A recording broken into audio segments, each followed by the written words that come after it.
Tonight's State of the Union billed as President Biden's chance for a reset, a chance to rally his party and the nation into the midterms. But global events intervened, the Russian war on Ukraine looming large over the speech. My report is this: the State of the Union is strong because you, the American people, are strong. Triumphant and optimistic, in his first State of the Union address, President Biden reassuring the country amidst a climate of uncertainty. I know news about what's happening can seem alarming to all Americans, but I want you to know we're going to be okay. Offering a plea of unity to a divided nation. Let's stop seeing each other as enemies and start seeing each other for who we are, fellow Americans. Look. In a moment when so much is on the line and so many are questioning his leadership. President Biden set to deliver his first State of the Union address tonight. Given this 40-year high inflation. Explosions in Ukraine's second largest city, Kharkiv. Okay, we're on the air. We're not up until 14. This is what State of the Union Day looks like here at the White House. You can see the media getting ready. President Biden, he's been in the West Wing. He's going through final run-throughs. In a speech marked by tradition, the look surrounding today's State of the Union was different. The Capitol is on high alert. This fence wraps around the entire U.S. Capitol, so if you want to come inside, this is what you have to walk through in order to get in. The stakes for the president enormously high in a moment of international crisis with near record low approval ratings. This is not the speech he wanted to give. This is not the speech his team needed to give. He really needed a reset heading into tonight, given his poll numbers that he's looking at right now. Instead, Ukraine and Russia, it's really been taking up almost all of his time leading up to this speech right now.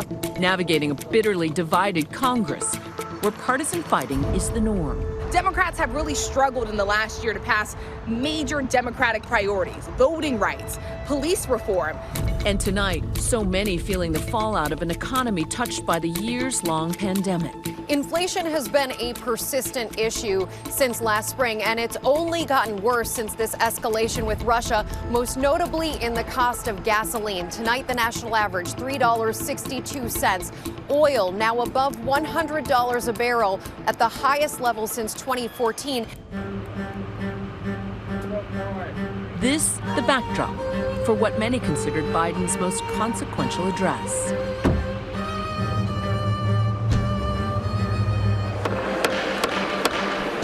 Madam Speaker, the President of the United States.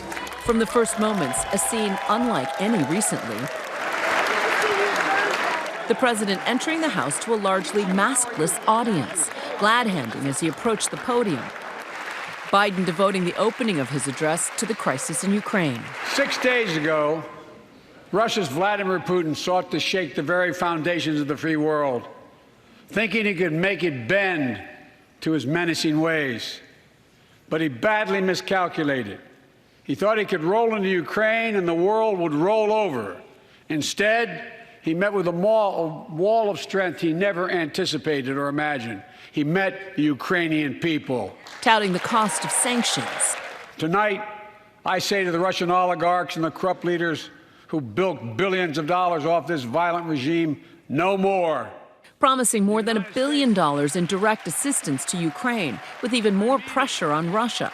And tonight, I'm announcing that we will join our allies in closing off American airspace to all Russian flights, further isolating Russia and adding additional squeeze on their economy.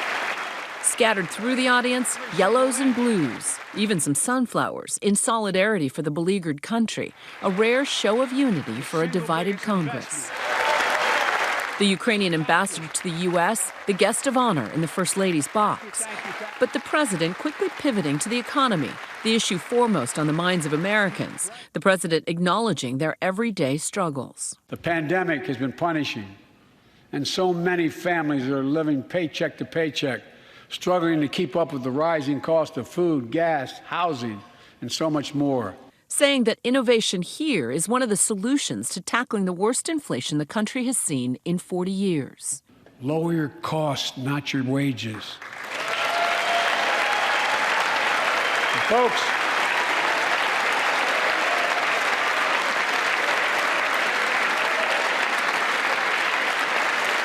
That means make more cars and semiconductors in America, more infrastructure and innovation in America, more goods moving faster and cheaper in America, more jobs where you can earn a good living in America. Amidst cheers from his party, a promise to the American taxpayer. Under my plan, nobody, let me say this again, nobody earning less than $400,000 a year will pay an additional penny in new taxes. Not a single penny. One of the few topics where Republicans stood in approval. The answer is not to defund the police, it's to fund the police. For just over an hour, the president spoke on a series of wide-ranging initiatives and what he called a unity agenda for the nation. 4 pillars: the opioid epidemic, mental health, supporting veterans, and cancer research. We can do these things.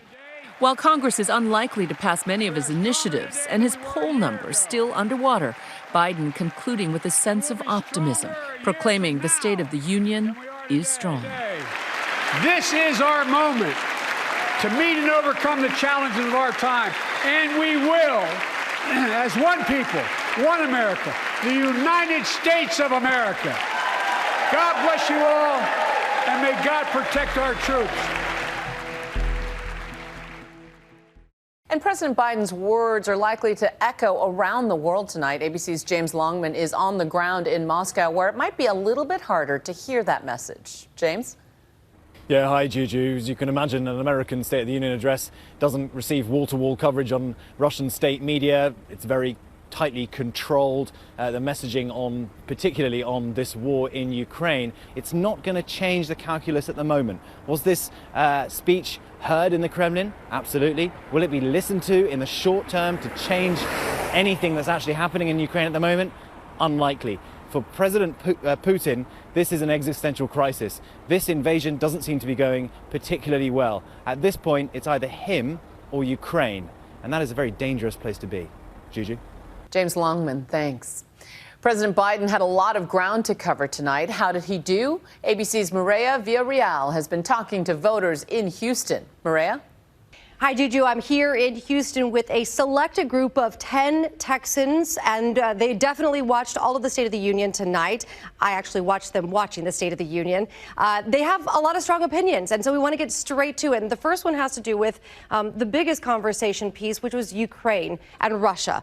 Leonard, we spoke with you early on about this particular issue. Did you hear enough from the president tonight? I think the part of the speech on Ukraine was very strong and very optimistic, which was needed for both our NATO allies to hear, as well as the Ukrainian civilians. What was it that might have been missing tonight? How do you, connect with the Russian people and helping them understand what's going on in the world? I want to flip on over to Elizabeth, and the reason is because you are a business owner here in the Houston area. You are also an immigrant, first of all, right, with your family. Yes. That's important, obviously, because of how important your business is and how important it is to build that kind of a business. Yes. He discussed inflation and the economy quite a bit tonight. Was it enough for you? It wasn't enough for us. As you mentioned, my family is an immigrant family, and like so many others in this country, we came because of economic opportunity, because we wanted to build businesses, we wanted to grow. Inflation is out of control, and one of the chief contributors to that is energy prices. He did talk about releasing some of the strategic reserve, which is encouraging. However, that's a drop in the bucket. A drop in the ocean, really. He closed down pipelines. He's limited American production drastically. And if we are able to have a good energy policy, not only will that mitigate things like are happening in Ukraine, but it will also reduce the price of what we pay at the pump and what we pay to transport our goods, and will help to alleviate the inflation that is killing our economy. Latanya, I want to end with you for 2 reasons. One, because there was a discussion about childcare and the importance of getting families help. And on top of that, also, how did the speech leave you at the end of the night? Did you have inspiration and hope? Was there a feeling of coming together? There was a feeling of coming together, but I want to focus on the first question, childcare. I feel that childcare is important, especially for the middle class, because they suffer the most. I'm going to say we suffered the most because that was me. I was in that situation where I made too much money to qualify for any assistance. But I also didn't have quite enough to live comfortably and to be able to afford the child care.